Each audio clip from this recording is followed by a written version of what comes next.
Hello world. Patricia O'Connor and Frida Reva Darcy here is on the floor, standing by looking at me going, what the heck?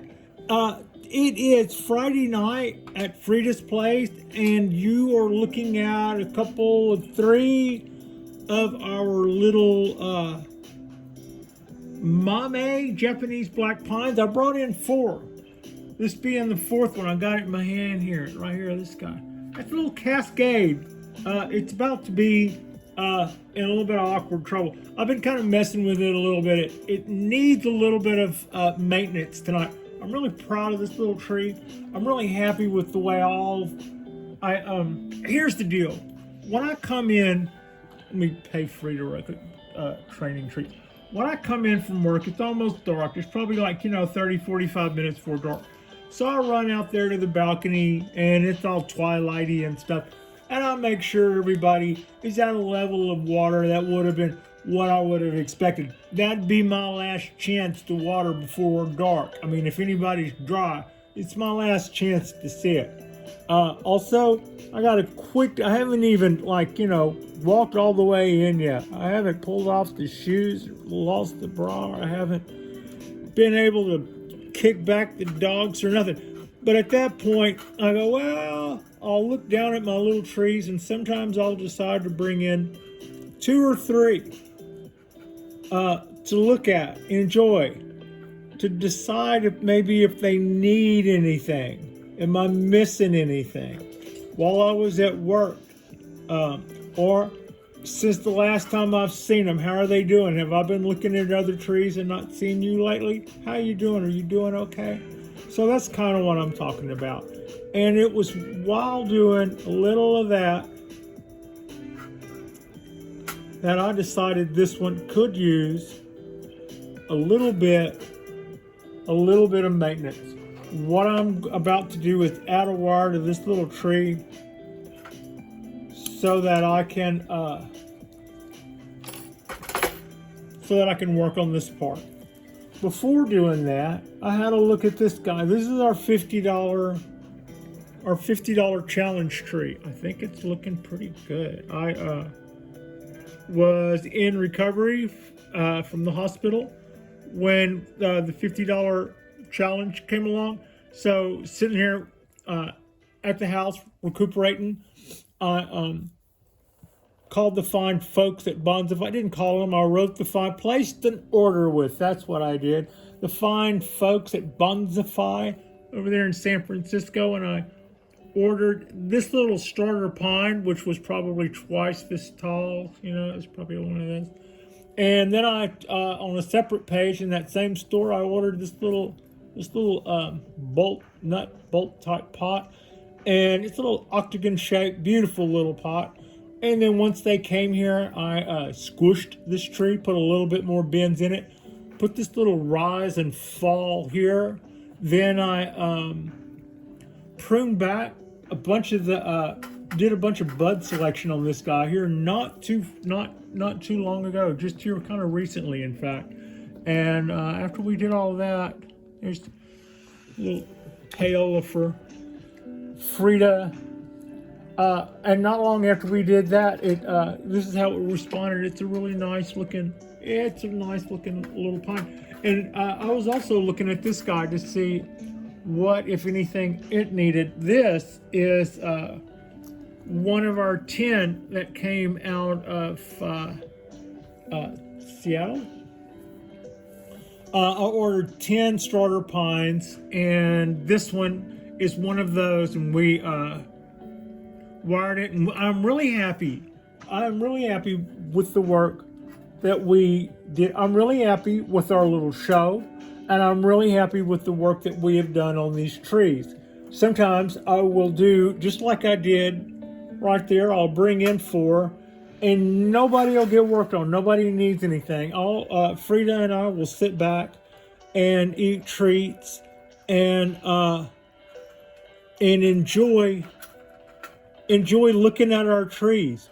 I mean, I really get a kick out of looking at, these are just baby bonsai trees. I have less money in all of them than anybody has in a real bonsai tree by that standpoint. But hey, these little guys are off to a great start. They've got great motion in their trunks, in their movement, and they're coming out of the ground early.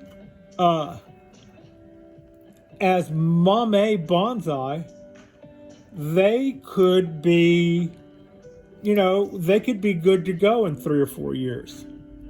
Now, as far as having bark and all that other stuff that we are really looking forward to seeing on pines, yeah, okay, we'll be a little while away from that yet, but still, this is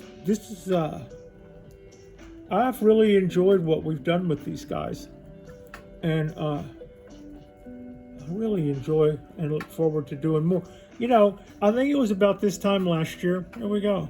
And just put some wire on there. We just wired this top all the way up. I could open that up a little bit. Right now I haven't decided where I'm going with all of this yet. Okay, let's see what we got here. Yeah, no, that's it's not a bad frame.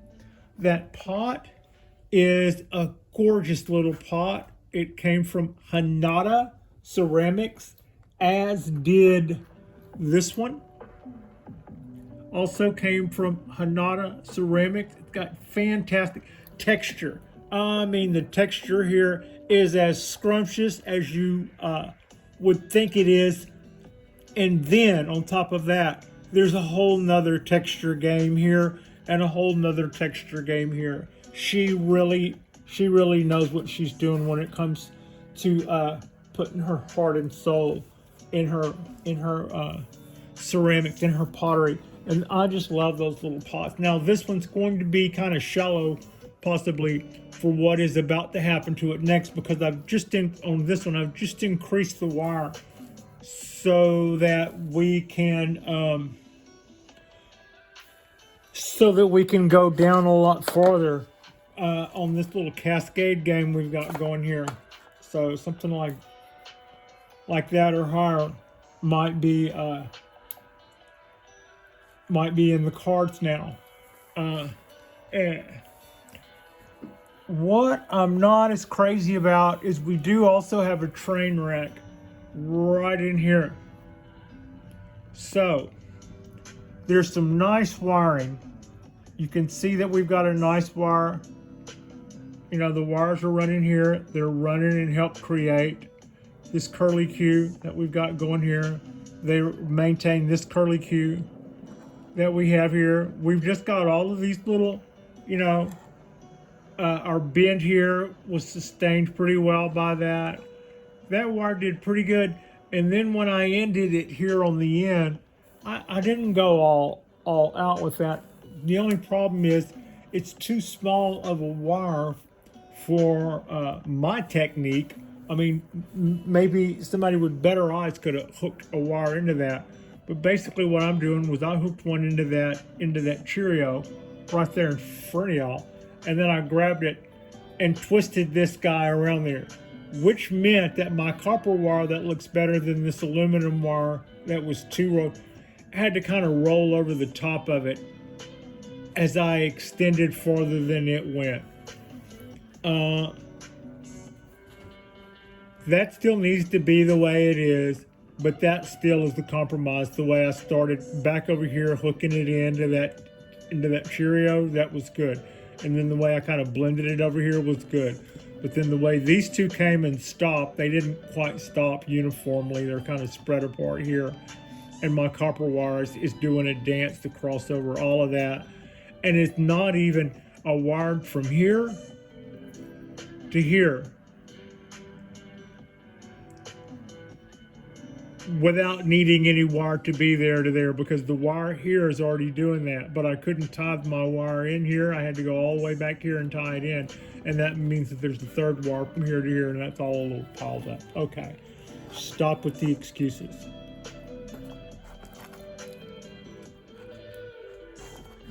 Also, let's go with the tiny things. Hold on a second. Going to rotate the table around here and get some new and different toys for a second. Okay.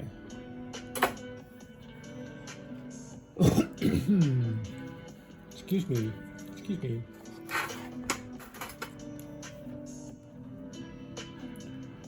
Yeah, I think I see me putting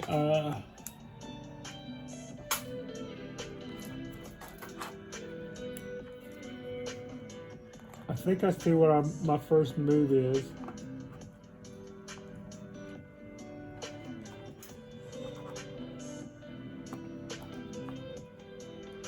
I want you to make sure you've got a good hold on that, Patricia.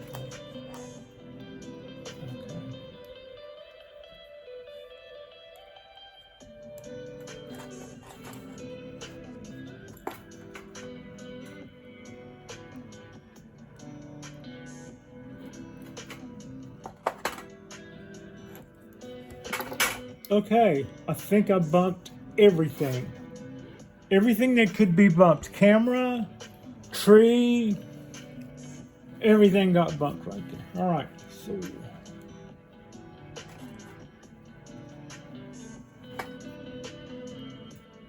I don't know if you can see that. Well, if I show it to you, maybe we can. Come on, focus, focus. You see the way that wire is right there in the center of that bend? That's just what we wanted to see there. That is exactly what we wanted to see there.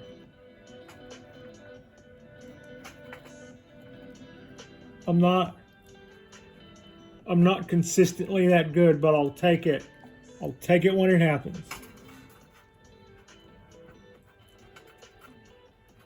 Now the idea is to make sure that the other bends come from further around and don't exercise more into what we just did. Yeah, I mean, in other words, I don't want to bend that anymore. I want to make sure that I go bending other stuff past there without torquing that out much more than what we did. A little more, but not much more.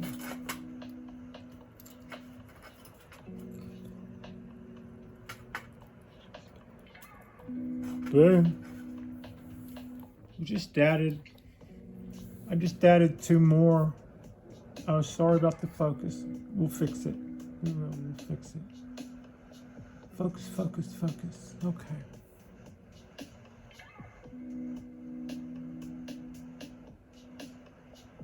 I think that's close.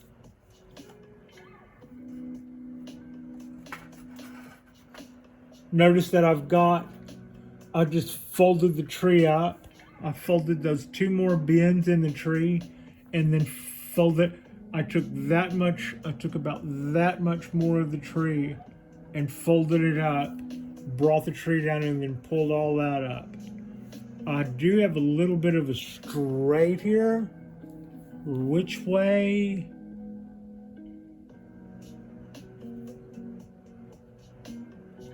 Which way should I go? Do you see the straight I'm talking about? That little straight right there? Right here. We could bend that this way. We could go the other way.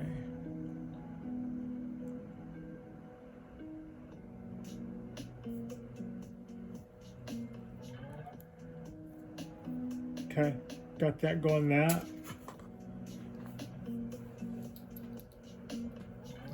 Are we in focus? Heck no.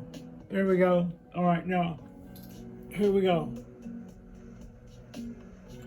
I've made a decision, a decision on an attempt has been made.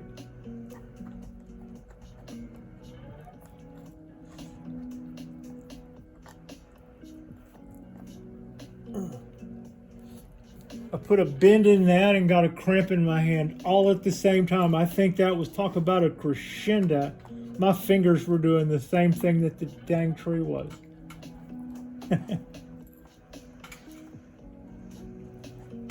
Yeah. All right, we don't need the box now. Get off the soapbox.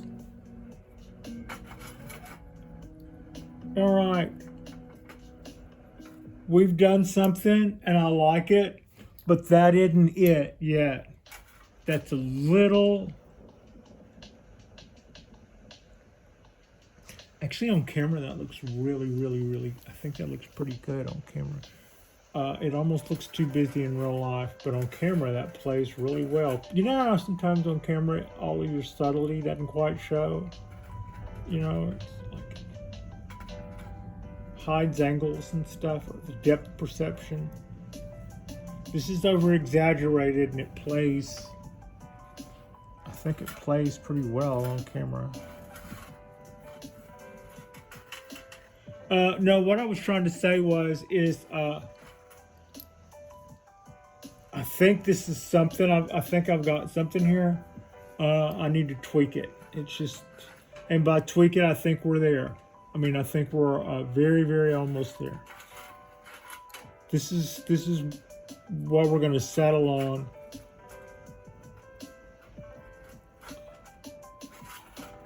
With a few minor adjustments.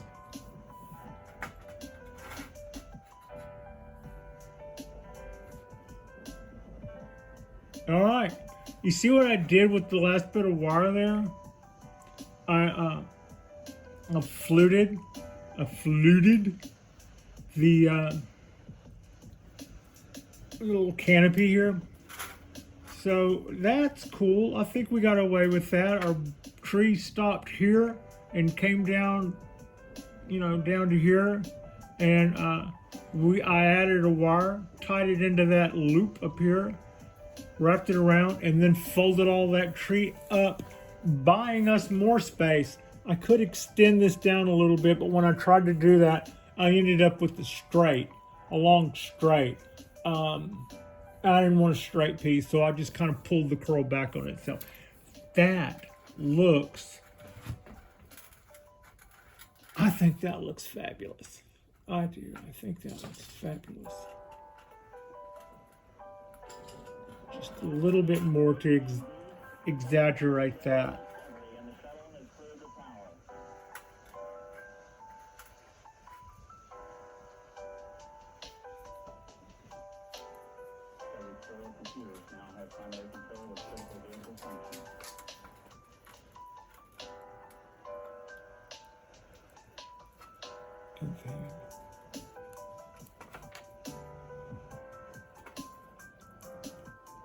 I took a little bend out of part of it.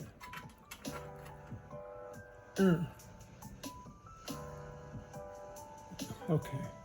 I'm still tweaking. I think we're there. I think when I say we're there, I think we're there. I'm still just trying to decide on the final little resting places for this stuff to settle in.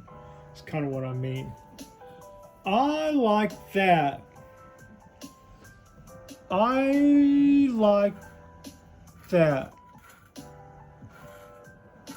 In a minute, when this plug starts deteriorating, this will probably have to become a cascade pot. And we're going to have some really nice looking exposed roots on this guy also. But yeah, this thing is hanging off of a cliff, and the weight and the snow and the sun that it's chasing on the canyon wall, and one side of the, you know what happens? Why do trees twist? Why do they twist? The reason that trees, one of the reasons, and you'll hear different theories. My theory, this is my theory. That's how I should start this. That's what you start off when you're going to say something and it's not a matter of fact. Because I haven't read fact, or I would be giving you that. Why do trees twist? What I'm told is, when it comes to the pine trees, 85% of them twist clockwise. And I think the reason they twist is, like, for instance, when you see pines in the higher elevations and you see that one side of them is facing the sun and that side of the bark gets too hot and has sort of a little bit of dieback, it might be that that warmer side has more active vascular tissue, or it might be that that side actually has dieback from that hard bleaching of the sun, and that side slows down, where the back side that's on the shaded side is cooler, and so that material grows while the other holds back. Also, weight. You know, branches get heavy and hang down, and then they're growing while they're still trying to hang down. So that will cause them to, and then whatever was hanging from them melts or disappears and goes away, and we see the effects of it without ever having to see the cause. So leaving us to go, why is that tree so twisted? But they do. They twist up. Sometimes you will see some of these bonsai trees that are Yamadori. What the bonsai people will have had to have done is you make these trees. When you see all of those spirals just running and running and running, a lot of times maybe that wasn't hanging from a canyon. Maybe that was running along the ground. That was the branch that didn't die when the tree grew up. And 1,000 years later, the tree that grew up died, and that branch running along the ground was still just kind of down there spiraling this whole time. And then somebody comes along and finds some 1,500-year-old thing that spiraled like a corkscrew. And the thing you got to do with it then is stand it upright and find some way to make that $2,000 gem look like something in an upright tree. And that's where you see some of these crazy contortions. And we see people who learn to wedge cut trees, and they will learn to take things like bonsai jacks, which would be a cool name for your apprentice. This is bonsai jack, everybody. Bonsai jacks, and then bend and fold things. Or guy wires. That's guy wires are nothing compared to some of the stuff these guys are doing with trees. And they also split them and break them and fold them, and you'll have something that's a 3-inch through piece of 200-year-old wood, and I've got to bend that. I've got to find some way to bend that, or it's not going to do us anything. And when they get through, they've got some fabulous bonsai trees. So we're replicating that. We're replicating that and trying to have fun with it. And I'm trying to learn more and more about what causes them to twist and bend like this in the wall. And some of what does it is the wind, and some of it what does it is the sun baking one side, causing it to either slow down or speed up, while the other side of the tree slows down or speeds up, or the wind, or the weight of the snow, or what have you, or just the way that the season change causes the light to fall in and out of shadow as the tree grows up, and the changing of season goes, and the shadows move. So does the tree. So we get a lot of really cool and twisty shapes, whereas some trees, more like specimen trees, just grow straight and tall, and they kind of look like what you would want to see in a beauty pageant of a beautiful specimen of a formal upright. These days, I have got an eye on a few formal uprights that I'm working on, but my eye goes more to the chaotic. I love chaos and what it does to a canyon or a tree. So yeah.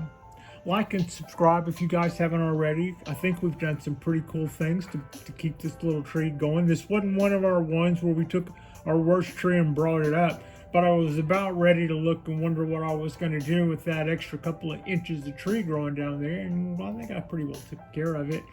We'll drop this tonight, and tomorrow we'll go out on the balcony and try to do something in the sunshine. It's going to be really nice, and it'll be Saturday. It should be cool. Also,